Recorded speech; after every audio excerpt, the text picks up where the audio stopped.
Welcome students, my name is Dr. Mateen. I'm your teacher for social sciences. आज हम पढ़ रहे हैं the blue rebellion and after. कहते हैं कि मार्च 1859 में थाउजेंड्स ऑफ रॉयट्स, जो हमने पढ़ा था रॉयटवारी सिस्टम बंगाल में था, उन्होंने रिफ्यूज़ किया कि हम इंडिगो उगाएंगे। इंडिगो एक ऐसा प्लांट है जो यूज़ किया जाता है डाई के लिए। जो आप देखेंगे कपड़ों में डाई होता है, तो वो कहाँ से आता है? वो एक नेचुरल एक प्लांट होता है, इंडिगो प्लांट।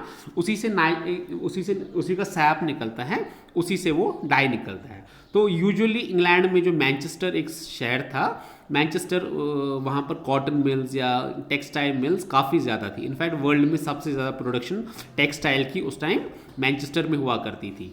तो ये देखा गया कि मैनचेस्टर में इंडिगो की काफ़ी ज़्यादा डिमांड थी। एंड जैसे आपको पता था, जो बंगाल एरिया है वो काफ़ी ज़्यादा, वहाँ एक डेल्टा है जिसको हम सुंदरबंस बोलते हैं, जो वर्ल्ड का सबसे बड़ा डेल्टा है। उसके अलावा भी काफ़ी ज़्यादा ये आ रहे। डेल्टा मतलब होता है जब एक नदी ख़त्म हो जाती है, जब एक रिवर ख़त्म हो जाती है, तो वहाँ पर एक हिसाब से लेक, वो सारा पानी एक जगह जमा हो जाता है, जिसकी वजह से जो सॉइल है वो काफ़ी फर्टाइल होती है। तो ये देखा गया कि बंगाल में ये है, बंगाल में की जो सॉइल है वो काफ़ी ज़्यादा अच्छी है इंडिगो के प्लांट्स उगाने के लिए। तो इस मार्च 1859 में बंगाल में जो राइट्स थे, जो ज़मींदार थे, उन्होंने मना कर दिया। उन्होंने बोला हम इंडिगो नहीं उगाएंगे। जो हमारी अपनी खेती बाड़ी थी, चाहे कॉटन की थी, म्यूसलिन की थी, चाहे जूट की थी, हम वही उगा रहे हैं। एंड जो तुम लोग डिमांड कर रहे हो हमें, हम वो चीज़ नहीं उगाएंगे। हमें इससे बहुत ज़्यादा प्रॉब्लम्स हो रही है और हम प्रॉफिट भी कम हो रहा है। आपकी नीड्स तो पूरी हो रही है, बट हमें काफ़ी ज़्यादा गुर्बत का सामना करना पड़ रहा है आपकी इस ऑर्डर की वजह से। तो उसके बाद क्या हो गया? अब एक रेबिलियन हो गया। रेबिलियन मतलब होता है बगावत। एक बगावत स्टार्ट हो गई। ये किन्होंने स्टार्ट की? ये पेजेंट्स ने स्टार्ट की, फार्मर्स ने स्टार्ट की।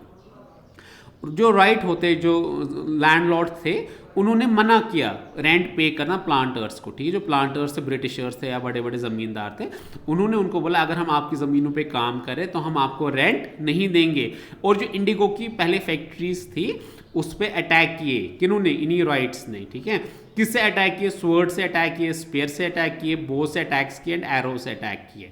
इससे जो मर्द थे, मर्दों से ज़्यादा विमेन, जो औरतें थी, वो भी आई। उन्होंने pots, pans and kitchen implements, मतलब उन्होंने जो किचन में आपके पास तवे होते हैं, किचन में आपके पास जो खाना पकाने के बर्तन होते हैं और बाकी किचन यूटेंसिल्स थे, उन्होंने, क्योंकि उनके पास वेपन्स बस उतने ही थे जो यूज़ कर सकते थे किचन के यूटेंसिल, तो वो निकल के उन्होंने हमला किया किस पे? इंडिगो की फैक्ट्रीज पे।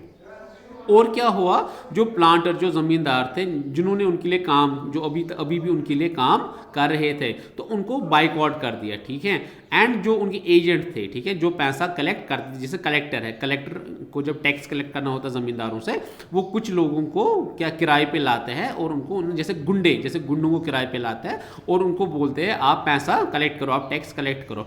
तो इन्होंने डिसाइड किया कि हम बिल्कुल उनको भी बाइकआउट कर देंगे और जो भी पैसा मांगने आता था उनको उनकी पिटाई करते थे। तो ये काफ़ी बड़ी बगावत हुई, जिसकी वजह से उन्होंने जो ब्रिटिशर्स थे, इंडिगो प्लांटेशन थी, उसका बिल्कुल खात्मा कर दिया स्टूडेंट्स। ठीक है, उसके बाद जो राइट्स थे, उन्होंने ये कसम खाई कि आज के बाद ये जो हमारे प्लांटर्स है, ये जो हमारे ज़मींदार है, हम इनकी बात बिल्कुल नहीं मानेंगे। एंड जो ये लाठी लेके टैक्स